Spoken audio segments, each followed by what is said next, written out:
Hello everyone, welcome back to my YouTube channel All Nursing Classes. So today we will learn an important nursing topics in a simple and easy way. Let's begin. So today's topic is hemorrhage and shock. The first I would like to learn about hemorrhage. Okay. Then second topic में हम पढ़ेंगे shock. ठीक है, तो first हम पढ़ेंगे hemorrhage. तो what is a hemorrhage? Definition. So hemorrhage होता क्या है? Hemorrhage or bleeding is termed as the loss of blood from the circulatory system. Bleeding can occur internally, where blood leaks the blood vessels inside the body, or externally, either through the natural openings such as the vagina, mouth, anus, or a rough or break of skin. Okay? Okay, तो hemorrhage क्या होता है? Hemorrhage is the medical term for excessive bleeding from the damage of the blood vessels. ठीक है, hemorrhage क्यों होता है? जब blood vessels जो है डैमेज होते हैं तो क्या लीड करता है? हेमरेज लीड करते हैं. ठीक है, ये इनसाइड बॉडी भी होता है और आउटसाइड भी होता है. जस्ट लाइक जिसमें लिखा हुआ है internally as well as. Internally में क्या होता है? ब्लड वेसल्स जो हमारे स्किन का ऑर्गन का जो ब्लड वेसल्स अगर लीक हो रहा है ब्लड वेसल्स तो उसकी वजह से होता है इंटरनली इनसाइड द बॉडी. और एक्सटर्नली में क्या होता है? थ्रू द नेचुरल ओपनिंग, जैसे हमारा बाहर जो ओपनिंग है स्किन का, ठीक है, बॉडी का, जैसे कि विजाइना, माउथ, वहां से जो लीक होता है उसको बोलते हैं एक्सटर्नली. ठीक है, इंटरनली जो बॉडी के अंदर से ही रहता है. ठीक है, अभी ये ब्लड वेसल्स रप्चर कैसे होते हैं? ठीक है, many things can cause bleeding inside और आउटसाइड योर बॉडी. लाइक किससे होते हैं? माइनर ब्रशेस से, ठीक है, या एक्सीडेंट से इंटरनली ब्लीडिंग होता है.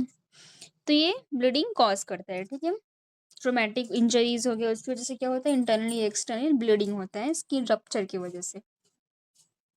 ठीक है, skin rupture. Okay, this is a definition. Clear? The next is the type of haemorrhage. Type of haemorrhage में थ्री टाइप्स ऑफ हेमरेज होते हैं.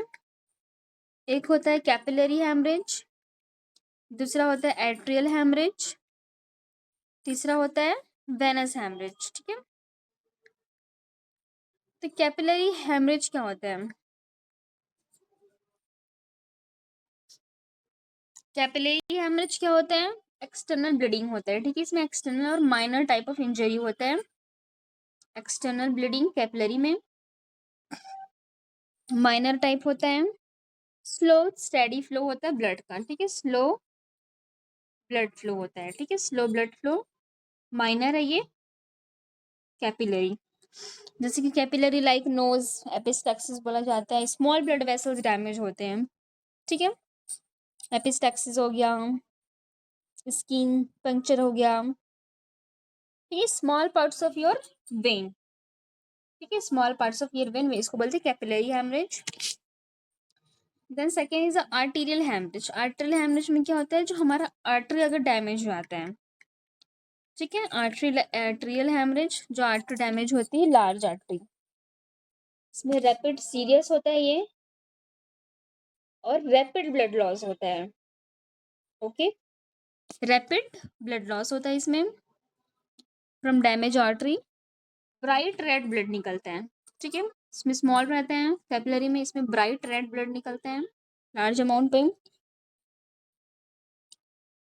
That is called arterial haemorrhage. ठीक, कोई भी आर्टरी डैमेज होती है, जैसे oxygenated blood in the arterial. ठीक है, ब्राइट रेड कलर का होता है. Then next venous haemorrhage. Venous haemorrhage में क्या होता है? ये भी माइनर ब्लीडिंग होता है. वेन्स कट हो जाते हैं इसमें. ठीक है, वेन कट हो जाते हैं. जिसमें इसमें क्या होता है? डार्क रेड ब्लीड होता है. ब्राइट रहता है आर्टरी में, इसमें डार्क रेड ब्लीड होता है. ओज ब्लीड होता है वेनस में. ठीक है, इसमें वेनस में क्या क्या चीजें आती है? वेन लाइक जो हमारा रेडियल है. ठीक है, ये होता है वेनस.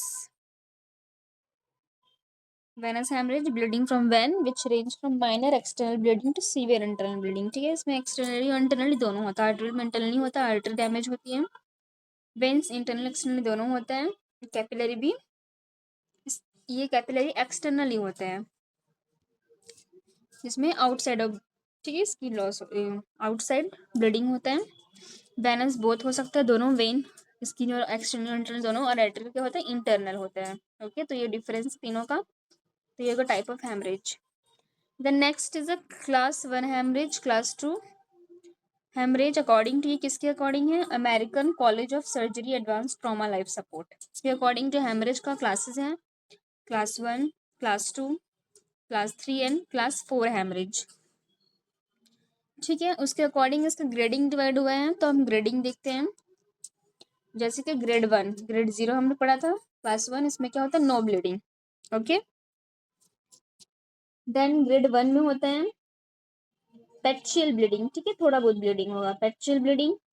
ग्रेड 2 होता है mild blood loss. Okay, grade 3 होता है gross blood loss require transfusion, severe होता है ग्रेड 3 में। ग्रेड 4 में क्या होता है, डिबिलिटिंग ब्लड लॉस, रेटिनल और सेरेब्रल फेटालिटी। ये सीवियर कॉज करता है, इसे फेटालिटी कॉज करता है, डेथ भी हो सकता है। ठीक है,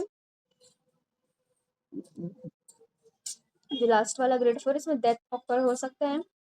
ग्रेड 3 में ब्लड ट्रांसफ्यूजन की नीड होती है, इसमें ब्लाइंड माइल्ड होता है। ग्रेड 1 में ओनली पेचियल ब्लीडिंग होता है, इसमें नो ब्लीडिंग होता है ग्रेड 0 में। नेक्स्ट देखते हैं हम etiology। etiology क्या है, medical bleeding denotes haemorrhage as a result of an underlying medical condition. Blood can expect from the blood vessels as a result of their basic pattern of injury. तो ये इसकी injury के according इसका divide हम aetiology. तो कैसे कैसे blooding cause करते हैं, तो फर्स्ट है इसका कॉजेज है इंटरवेस्कुलर चेंजेस। इंटरवेस्कुलर चेंजेस क्या होता है, changes of blood within vessels. Example, increase in blood pressure, decrease in clotting factor, इसकी वजह से ब्लीडिंग कॉज करते हैं। ठीक है, अगर ब्लड प्रेशर हमारा इंक्रीज है तो क्या हो सकता है, ठीक है, intravascular changes, changes of blood within vessels, increase blood pressure और decrease in clotting factor. Decrease clotting factor रहेगा तो भी क्या होगा, ब्लीडिंग होगा। इंक्रीज ब्लड प्रेशर में क्या क्या चीजें हो सकती है, जैसे कि ब्लड वेसल्स रप्चर हो सकते हैं, small blood vessels like epistaxis हो सकते हैं। ठीक है, ऑप्टिक न्यूरोटिस हो सकते हैं। ठीक है, जो आई में जो कैपिलरीज है वहाँ डैमेज हो सकती है। तो ये सब चीज़ें कॉज कर सकती है, इसकी वजह से ब्लीडिंग हो सकती है इंट्रावेस्कुलर में। Then second one is intramural changes. Intramural changes में क्या क्या चीज़ें हो सकती है, changes arising with in the wall of the blood vessels, aneurysm और डिसेक्शन। ठीक है, अब इसमें क्या होता है, जो ब्लड वेसल्स है वॉल के वो रप्चर हो सकते हैं, लाइक एक्स्ट्रा ब्लड प्रेशर की वजह से एन्यूरिज्म कॉज कर सकते हैं। तो उसकी वजह से क्या होगा, ब्लड प्रेशर, ब्लड वेसल्स जो है वो रप्चर हो सकते हैं, तो इसकी वजह से ब्लीडिंग हो सकता है इंटरनली और डिसेक्शन की वजह से। Then next is extra vascular changes. अब एक्स्ट्रा वेस्कुलर चेंजेस में क्या होगा, changes arising outside the blood vessels like a पैरारिक infection, brain abscesses, brain tumour, इसकी वजह से जो ब्लीडिंग होती है एक्स्ट्रा वेस्कुलर, जैसे कोई ऑर्गन डैमेज हो गया तो उसकी वजह से ब्लीडिंग होती है, इसको बोलते हैं एक्स्ट्रा वेस्कुलर चेंजेस। ठीक है, the next is a coagulation system. Coagulation system, इसकी वजह से भी ब्लीडिंग कॉज करती है। अगर प्रॉपर क्लॉटिंग फैक्टर नहीं रहा तो ये क्या कर सकता है, ब्लीडिंग लीड करता है बॉडी में, जैसे कि क्या क्या डिजीजेस हो सकते हैं क्लॉटिंग फैक्टर से, हीमोफीलिया। ठीक है, हीमोफीलिया ये सब कॉज कर सकते हैं। तो ये कॉजेज है ब्लीडिंग होने के, extravascular, intramural, extravascular and intravascular and coagulation system. The next is the origin of haemorrhage. कहाँ कहाँ से हैमरेज हो सकते हैं, कहाँ कहाँ से होगा, एक तो माउथ से होगा, हेड से होगा। ठीक है, और ओके तो दो ही है, एक माउथ, माउथ मतलब बॉडी पार्ट्स। ठीक है, माउथ में क्या क्या होगा, haematemesis, vomiting, fresh blood, haemoptysis, coughing from lungs, haematochezia, rectal bleed, haematuria, blood in urine. तो यहाँ से या इसके थ्रू इस जो हमारे जो ओपन एरियाज है वहां से ब्लीडिंग हो सकती है। ठीक है। फिर हेड, हेड में क्या हो सकता है, इंट्राक्रैनियल हैमरेज, ये इंटरनली हो सकता है, ये एक्सटर्नल है। ठीक है, ये जो है वो एक्सटर्नल है, और इंटरनल में क्या होगा, head, cerebral haemorrhage, bleeding with in the brain tissue, ये सारे के internal cause, internal origin of haemorrhage. Intracerebral rupture of blood vessels, subarachnoid haemorrhage. ठीक है, तो ये कॉज कर सकता है origin of haemorrhage. Next is the clinical manifestation, क्या क्या साइन एंड सिम्टम्स कॉज करेंगे हैमरेज में। तो होगा pain, hypoxia cyanosis, delayed capillary refill, difference between systolic and diastolic, stupor, thirsty, decrease urine output, disability, bruising, skin color changes, rising pulse rate, falling blood pressure. ठीक है, mainly जो bleeding में क्या cause करता है, हमारा ब्लड प्रेशर क्या हो जाता है, पल्स रेट राइट हो जाता है, टैकीकार्डिया होता है। ये मेन साइन है, ये हमेशा ऑल एग्जाम में पूछे जाते हैं, नॉर्सिक में टैकीकार्डिया, टैकीकार्डिया कॉज करता है, ब्लीडिंग होता है तो, और क्या होता है, बीपी लो हो जाते हैं। ठीक है, बीपी लो, ये मेन साइन एंड सिम्टम्स है। Then next is the treatment. अब हम ट्रीटमेंट क्या करेंगे, क्या क्या ट्रीटमेंट रहेगा। The natural arrest of haemorrhage of normal mechanism haemostasis, तो इसके लिए हम क्या देंगे, फ्लूइड देंगे, और टीपीए, टीपीए में आता है टिश्यू प्लाज्मिनोजन एक्टिवर, जो प्लेटलेट्स क्या करता है, क्लॉटिंग फैक्टर प्रोवाइड करते हैं और ब्लीडिंग को रोकता है। ठीक है, कोगुलेशन के लिए हम ब्लड क्लॉट्स देंगे, कॉजेस था इसके लिए ब्लड क्लॉट्स प्रोवाइड करेंगे।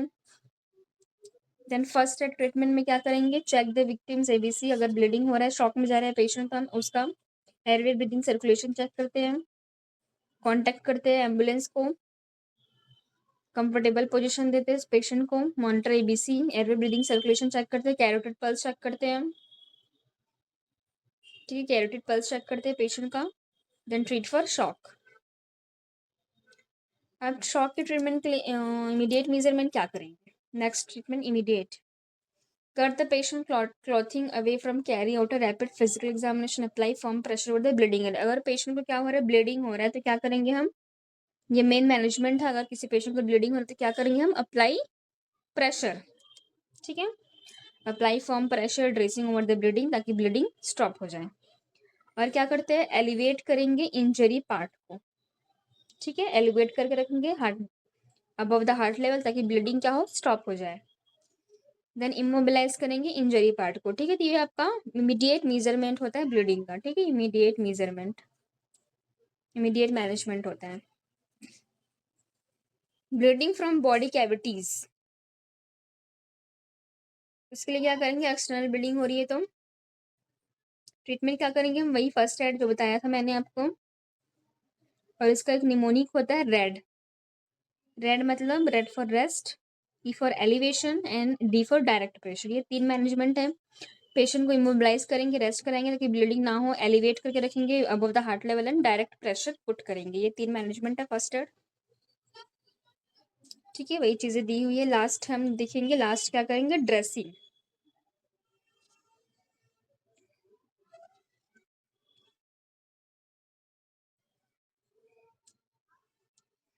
इसके बाद इंटरनल हेमरेज के लिए क्या करेंगे हम ट्रीटमेंट में, अदर ट्रीटमेंट में, insert intravenous IV fluid, give fluid replacement RL solution, fresh whole blood infuse, blood transfuse करेंगे।